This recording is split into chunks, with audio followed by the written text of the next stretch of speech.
पर बिरला सभागार में कार्यक्रम का आयोजन हो रहा है। मुख्यमंत्री अशोक गहलोत कार्यक्रम में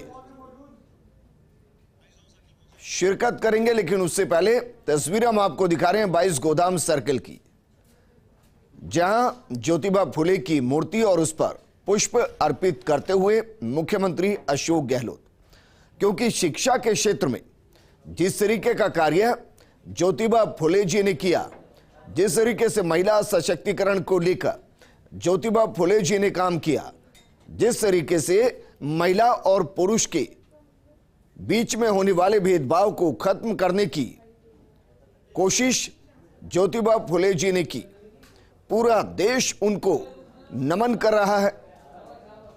पुणे में जन्मे, लेकिन पूरी दुनिया में एक संदेश वाहक के तौर पर वो नजर आए। तस्वीरें हम आपको दिखा रहे हैं 22 गोदाम सर्किल की। मुख्यमंत्री अशोक गहलोत पहुंचे हैं, ज्योतिबा फुले की मूर्ति पर पुष्प अर्पित किए हैं, उन्हें नमन किया है, उन्हें याद किया है। और जिस तरीके से मुख्यमंत्री अशोक गहलोत खुद महिला सशक्तिकरण पर काफी काम करते हैं, उनकी योजनाओं में वो रिफ्लेक्ट भी होता है। मुख्यमंत्री क्या कुछ कह रहे हैं, सुनते हैं सर। देखिए, ज्योतिबा फुले और डॉक्टर अंबेडकर कुछ जमाने की बातें हैं। और ज्योतिबा फुले ने तो जब शिक्षा को लेके ही भेदभाव था और स्त्री शिक्षा को लेके तो पाप समझते थे, उस जमाने में जो शुरुआत करी, आज इतने लंबे अरसे बाद में महात्मा ज्योतिबा फुले और डॉक्टर अंबेडकर के विचार हैं। और उस वक्त में जो ज़माना था और आज देखें हम लोग, तो बहुत कुछ बदलाव तो आया है और बदलाव आ सकता है। सामरिक सुरक्षा भी और सामरिक न्याय भी, सोशल सिक्योरिटी भी और सोशल जस्टिस भी, उसकी आज भी आ सकता है। छुआछूत मानवता का कलंक है, मैं बार बार कहता हूँ। मानव के बीच में भेदभाव करे, इससे बड़ा कलंक क्या हो सकता है। तो क्रांतिकारी विचार जब महात्मा ज्योतिबा फुले के थे, वही बाद में अंबेडकर साहब ने भी उनको आत्मसात किया और देश पर दुनिया को बताया। तो आज के दिन तो ये आज एक प्रोग्राम में दोनों महापुरुषों को लेके सम्मिलित प्रोग्राम हो रहा है। मैं समझता हूँ एक अच्छा संदेश जाएगा और जरूरत है समाज की नई पीढ़ी को भी सच्चे से रूबरू कराना।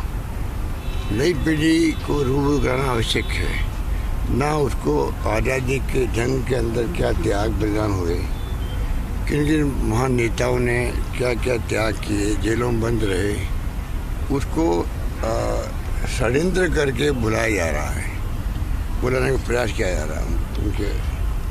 और जो माहौल देश में बनाया जा रहा है वो उचित नहीं है। आज भी आवश्यकता है कि प्रेम, भाईचारा, सद्भाव रहे सभी जातियों, सभी धर्मों के बीच में, तब जाके मुल्क आगे बढ़ेगा और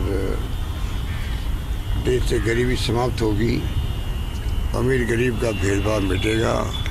आज अमीर गरीब की खाई बढ़ती जा रही है। तो ये तमाम जो अगर हम विचार करें तो आवश्यक है कि आने वाली पीढ़ियों पे देश का भविष्य निर्भर करता है। देश का भविष्य निर्भर करता है उन पे, तो उनकी तरफ ध्यान देने जा सकता है। इसमें बार बार कहता हूँ, प्रधानमंत्री जी को, गृह मंत्री जी को और विशेष रूप प्रधानमंत्री जी को, आजकल रामनवमी थी, मान लीजिए कि राज्यों में दंगे भड़क गए। अब कहाँ तो राम पुरुषोत्तम मर्यादा राम की बात हम करते हैं और कहाँ उनकी जयंती पे ही दंगे भड़क जाए। तो आप सोच सकते हो कि देश किस दिशा में जा रहा है। आगे प्रधानमंत्री जी देश को संबोधित करे कि हिंसा जो भी करेगा, कोई जाति का हो, कोई धर्म का हो, कोई वर्ग का हो, कोई व्यक्ति हो, कानून अपना काम करेगा, उसको बख्शा नहीं जाएगा। वही निर्देश राज्य सरकारों को दे कि राज्य सरकारों की ड्यूटी है कि ये काम करे। उसके अभाव के अंदर ये सब बातें होती है। हिंसा किसी कीमत पर बर्दाश्त नहीं की जाएगी। ये प्रधानमंत्री के मुंह से पूरा देश सुनना चाहता है। उसके अभाव में जगह जगह हिंसाएं हो रही है, तनाव हो रहा है। मैं समझता हूँ कि देश हित में नहीं हो। सर, भाजपा के नेता राज्यपाल से मिले हैं सर। ये भाजपा नेता तो आग लगाने का काम करते, मैंने पहले ही कहा आपको। आग को बुझाने के लिए कोई कंट्रीब्यूशन नहीं है। करौली के अंदर जो कुछ हुआ, सरकार ने अपना काम किया, अरेस्ट कर रहे लोगों को। क्यों हुआ, कौन दोषी है, उसकी जड़ पे आना चाहिए। ये जानबूझ के राजनीति कर रहे हैं, क्योंकि राजस्थान में चुनाव आ रहे हैं और इनको ऊपर से इशारा है कि और तो तुम कुछ कर नहीं पाए। राजस्थान में 4 साल तक तो विपक्ष निकम्मा रहा, नाकारा रहा, भूमिका अदा नहीं कर पाया विपक्ष के रूप में। हमारी कमियां भी होगी, उनको उजागर करते।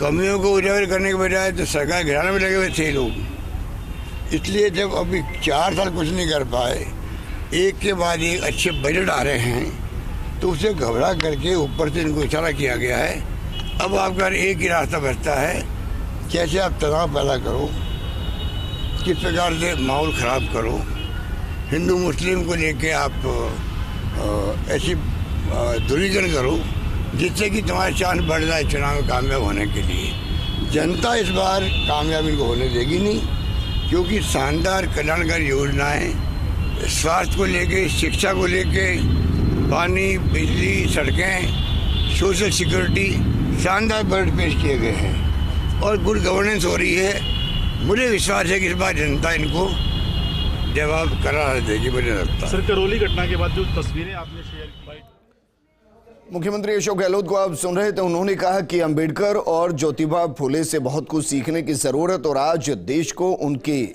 विचारों की जरूरत है। आम जनता, युवाओं तक उनके विचार पहुंचे और वो उन्हें आत्मसात करे, ये जिक्र उन्होंने किया। दूसरी तरफ रामनवमी पर जिस तरीके से अलग अलग राज्यों के अंदर तनाव की स्थिति बनी, उसको लेकर उन्होंने प्रधानमंत्री मोदी पर निशाना साधा और कहा कि प्रधानमंत्री को चाहिए, गृह मंत्री को चाहिए कि वो देश को संबोधित करें और कहें, कड़े शब्दों में कहें कि कोई भी दोषी हो, हिंसा को बर्दाश्त नहीं किया जाएगा, दोषियों के खिलाफ सख्त कार्रवाई होगी।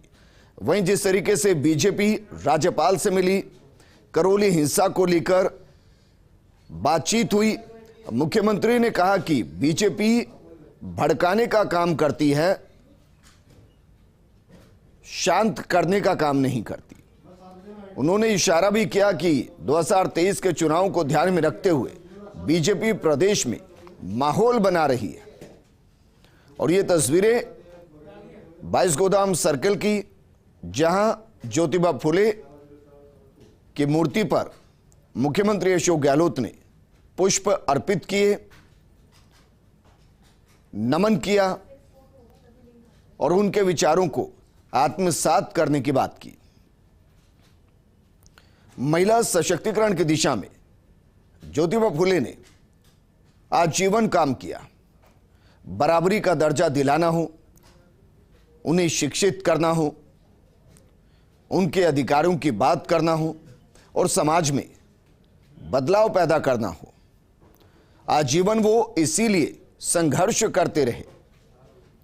और मुख्यमंत्री अशोक गहलोत भी जिस तरीके की राजस्थान में योजनाएं लेकर आ रहे हैं, वो योजनाएं महिलाओं को सशक्तिकरण की दिशा में आगे बढ़ाने में महत्वपूर्ण भूमिका निभाने वाली है।